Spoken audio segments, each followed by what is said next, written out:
you have been in a research project before, uh, could you please pop in the chat and tell me what kind of project was it, or what kind of thing you have learned from that project? Um, if none of you have been in a project before, maybe tell me what kind of thing stopped you from being part of a project before? Was it you didn't have time, free time before? You did not know how to use statistics models or programs before? Or it's more about data access or inability to get the idea sorted through your trust or your program?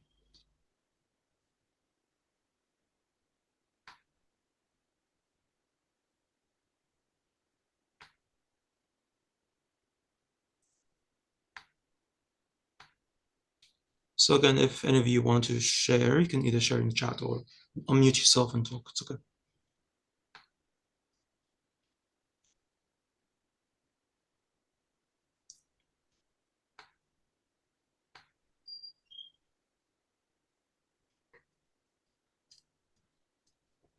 Okay, one of you said difficulty knowing how to pick a project to start with. This is something that we actually talked to about in a bit. What idea to follow through is extremely important because when it comes to research as a whole, we're trying to fill in gaps in the literature.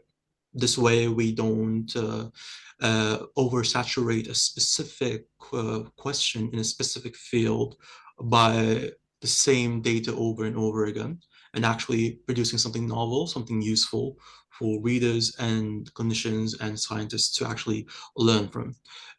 Knowing which kind of gap to fill is very important, and this all depends on the research of the project that you'll be doing in the beginning in order to know what gap is there in the literature, how can I fill that gap, and what kind of question am I going to be solving in the end.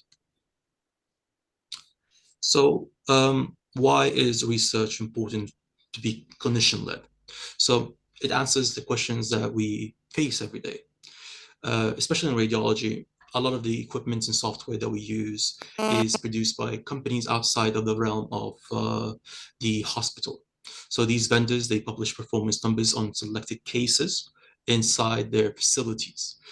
But when it comes to hospital-based numbers or local performances, that can differ, um, including referral patterns and workflows. So having small, well-designed local studies, they can tell us whether these parameters they had in those internal tests actually can be generalized for a local external subset of data. This helps us ensure that the clinical decisions in our setting are actually correct, and also strengthen the training and support service planning for future purposes when it comes to auditing the principles that we use when it comes to day-to-day activities. And when it comes to radiology, to be specific, why should it be research-led? I would say radiology is the technical engine of medicine in a way, because a lot of the science behind radiology is driven by two things: the hardware and the software, which includes the sequences, the reconstruction, the post-processing of these images that we obtain. And this is quite important to ensure that we are on top of these things, and technical improvements they need clinicians to ensure they are correct. So it's not about just image appearances.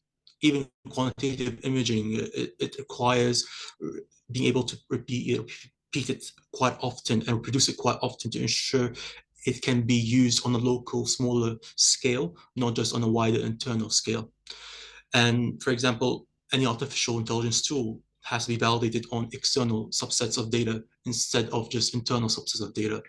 We have some examples that we run through in a bit that will allow you to see how certain ideas in radiology need to be reproduced and ensure that we can do them on a smaller scale in order to be able to be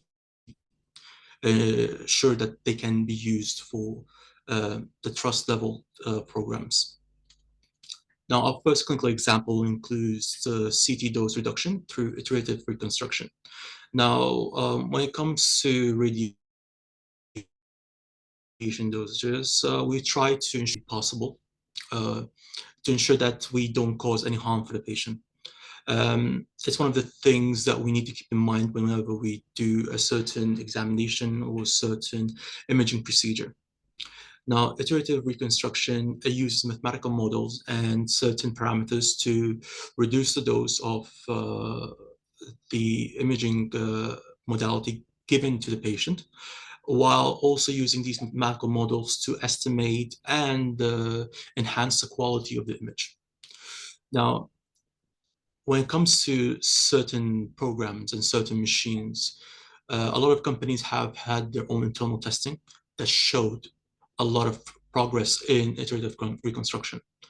But for you to ensure that you can reproduce that kind of test or that kind of result, you can design a local multi-reader study comparing, for example, a standard dose, CT or MRI or whatever test you want to do. For example, here we're talking about CTs versus a low dose. For example, a standard dose KUB versus a low dose KUB with IR to see if there's a big difference in image quality and dose reduction using a consistent reference, for example, prior imaging or a consistent read between different clinicians. I hope that makes sense. Our next example involves MR elastography when it comes to liver stiffness and how we can move a biomarker from the scientific field, which is the lab, into the day-to-day clinic.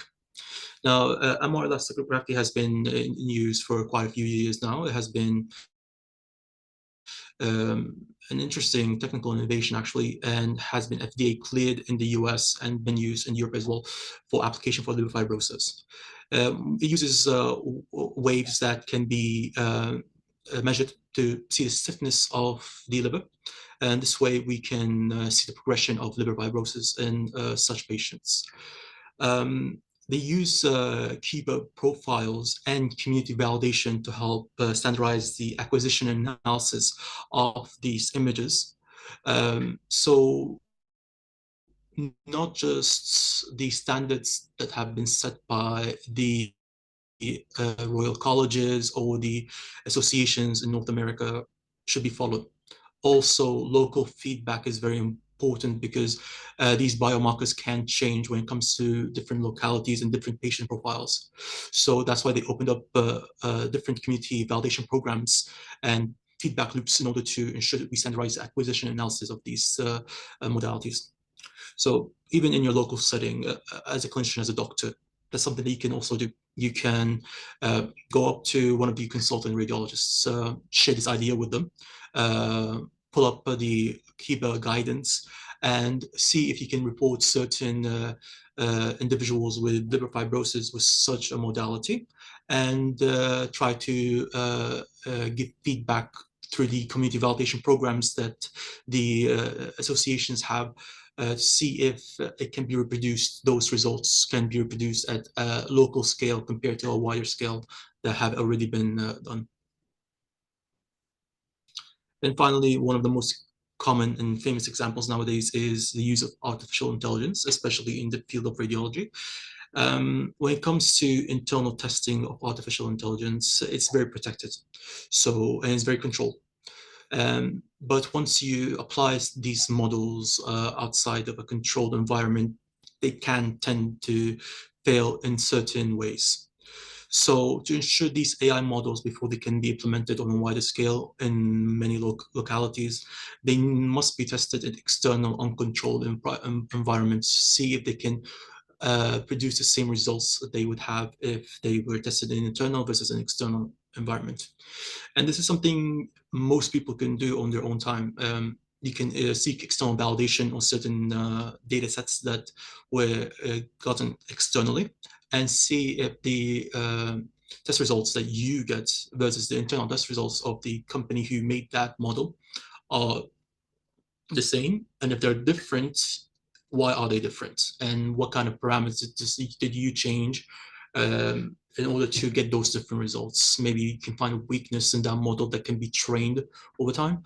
Or maybe the model actually gives the same results. That means it can be used for unpredictable scenarios as well, which is something good. So when it comes to how to get the problem that you're already solving and trying to turn it into a question that can be answered through research, we use something called the PICO guideline, which is something that have been used for a while now. So P stands for the patient group and the setting. I stands for the index test. C stands for the comparator or the reference that you'll be testing against. And finally, O is the outcome that you will measure. Now, if we're talking about, for example, pulmonary embolism and whether a low dose CTPA can be used instead of a standard dose CTPA, here the patient group would be emergency department patients with suspected PE, while the index test would be the low dose CT, which is a new protocol that we want to see if it is comparable to the standard dose protocol.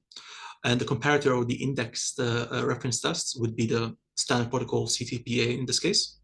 And finally, the outcome is the presence or the non-presence of pulmonary embolism and diagnostic accuracy of these two modalities in comparison to each other. In this way, we can turn that question into something that we can actually do some research on. Hope that makes sense.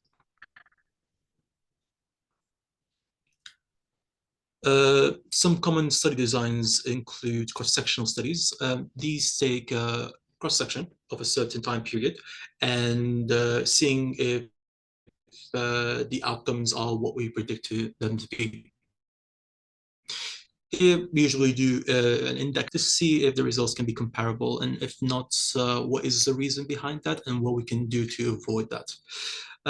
Certain tests can be, studies can be retrospective or prospective.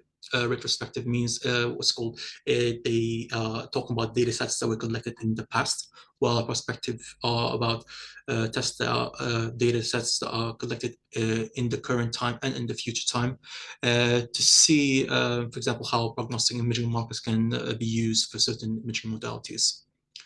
The next study design is interreliability studies. This is especially important for certain studies that also are dependent on the user. For example, ultrasounds, they're very user dependent. And to ensure that the results that we get are actually dependent on the modality, not the person using the modality, using these interreliability studies is quite important.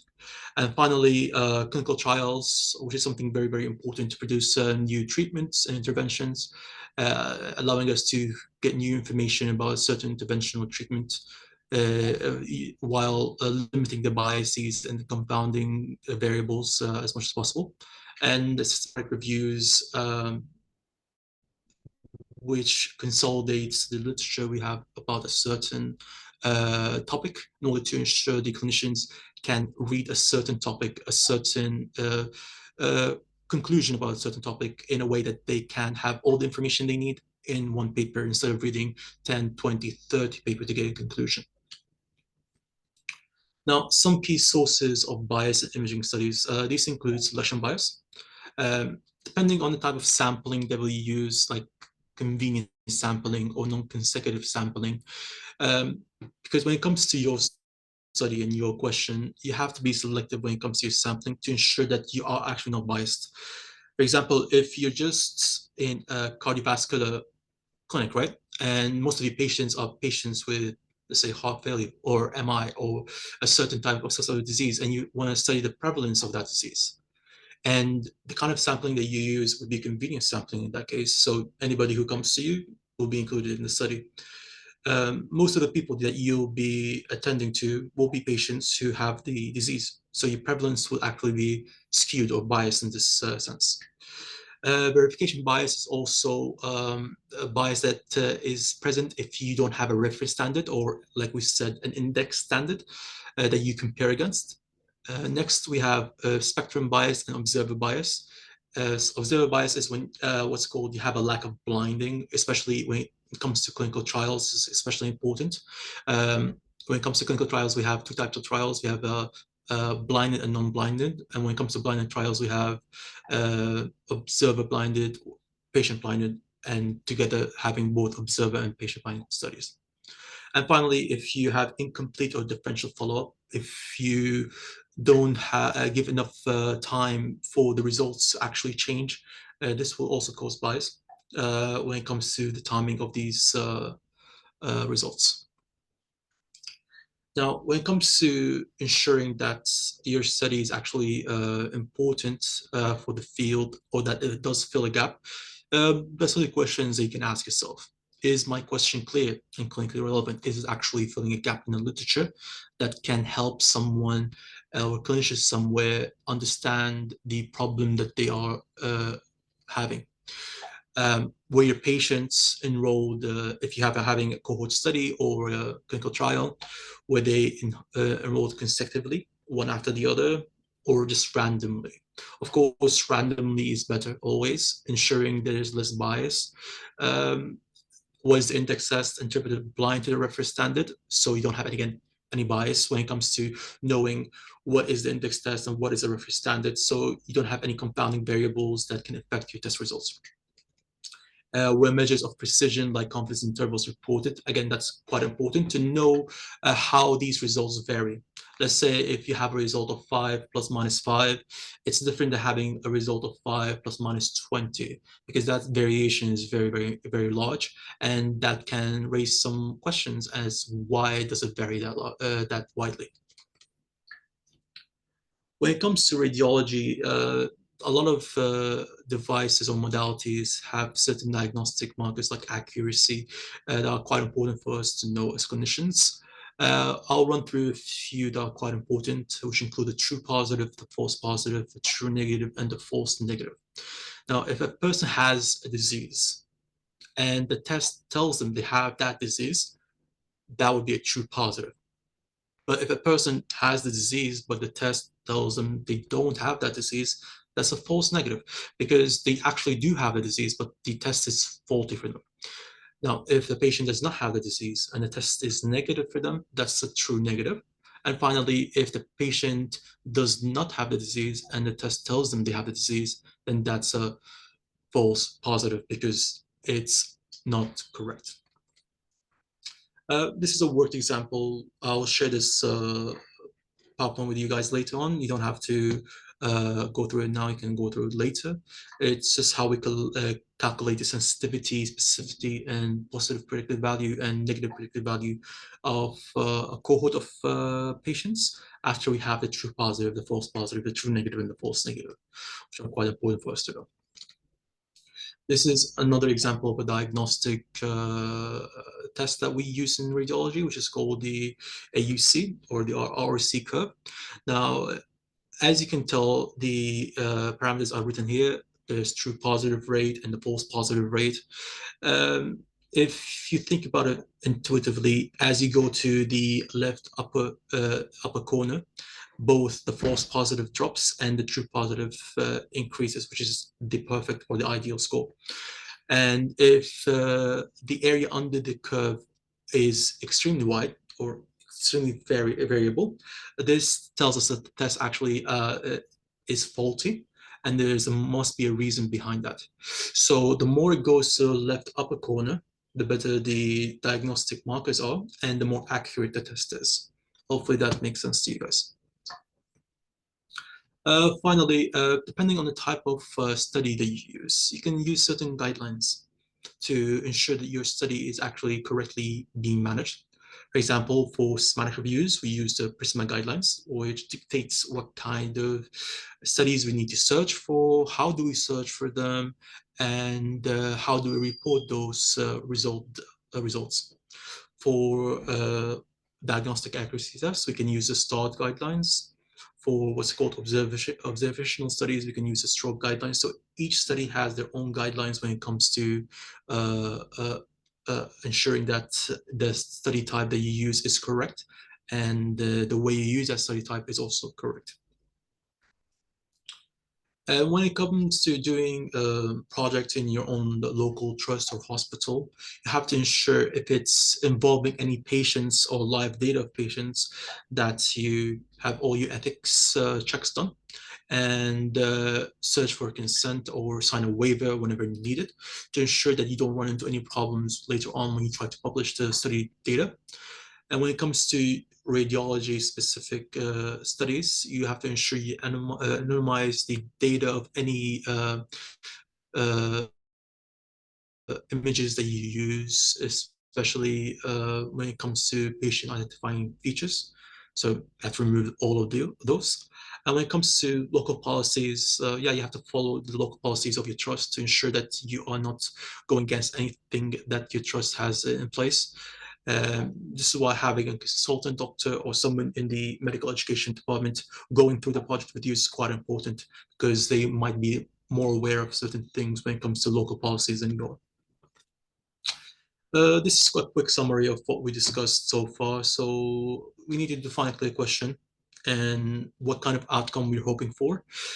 Based on the question, you can choose a design and write a short protocol.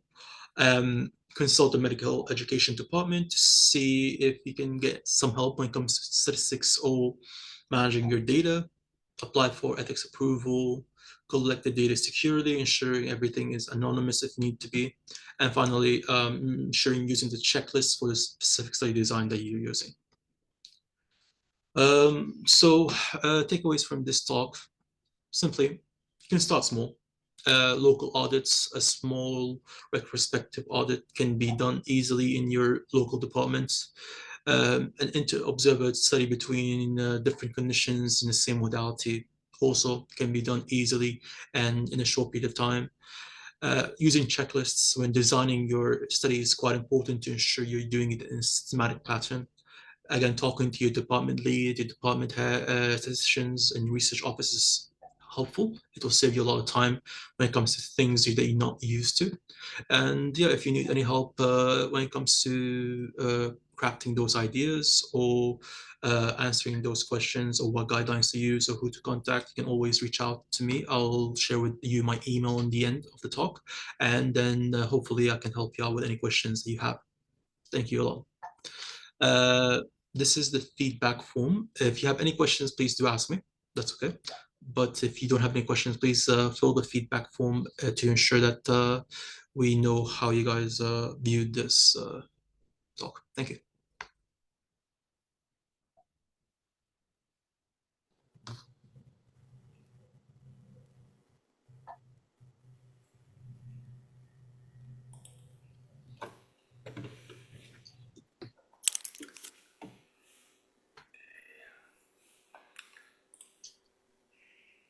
There are no questions in the chat. Yeah, guys, if you don't have any questions, I'll pop in my email. And if you want to share any ideas, any thoughts, any questions, this is my email. Please do ask me any questions. And hopefully you learn something useful from this talk. Thank you guys a lot. Thank you, Barik. No worries.